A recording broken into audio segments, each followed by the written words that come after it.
Let's now turn to the idea of more radical enhancements. So what if there were a drug that could extend the average lifespan of a human to 200 years, average IQ to 300, cut the amount of sleep we need in half?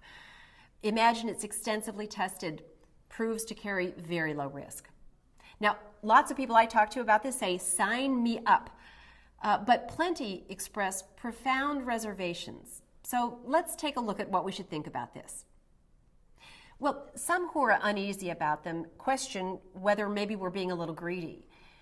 The best that human life offers, something not everyone gets, is an amazing and wonderful gift.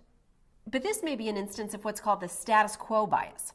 If you lived in a future where humans already routinely live for 200 years and have triple the IQ, you'd look back on early 21st century humans and see them as diseased and deprived, just as we view humans potentially living 10,000 years ago with their average lifespan of 30 years.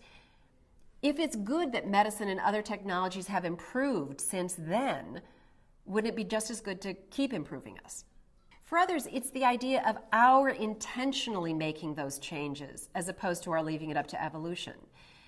If we were supposed to live that long, be that cognitively fast, sleep that little, wouldn't we be designed that way? But this may reflect a very misleading conception of evolution. So let's remember, evolution optimizes on conditions that may no longer be relevant.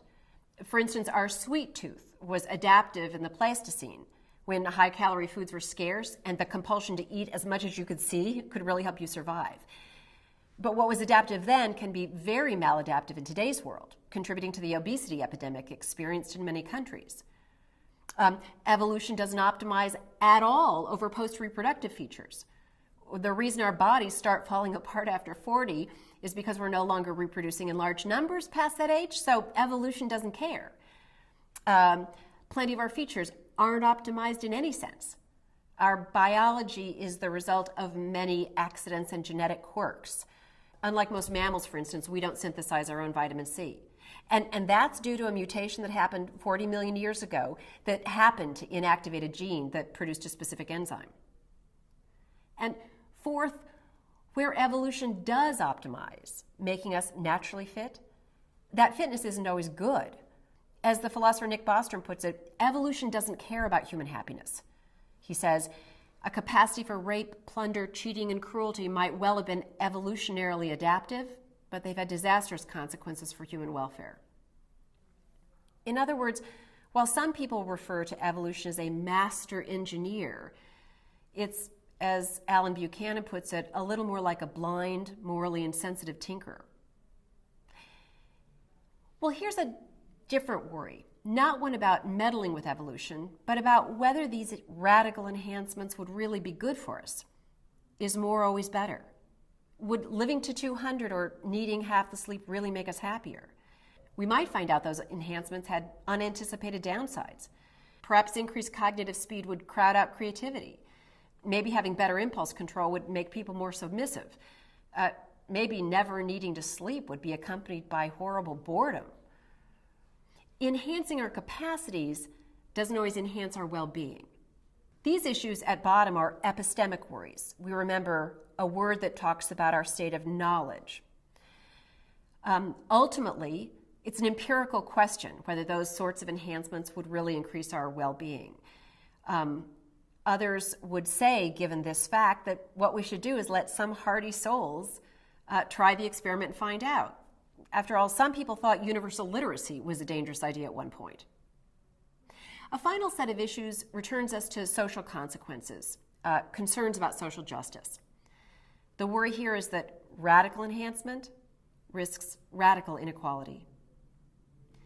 So if radical enhancements do turn out to make people genuinely better off when they have them, there's good reason to worry about a class division between the enhanced and the normals.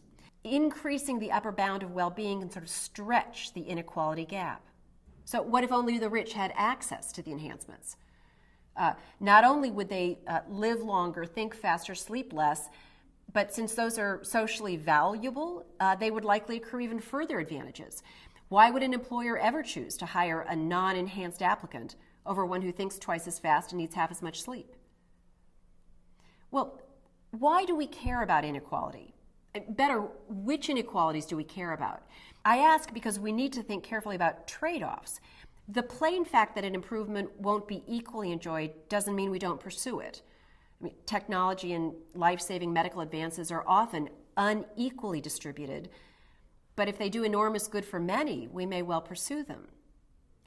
Indeed, a crude view about the kind of equality worth pursuing is subject to what's called the leveling down objection. If all we cared about was equality of distribution, we could achieve it by bringing everyone down to the level of the worst off. So we don't want equality in that crude sense. What kind of equality do we want then?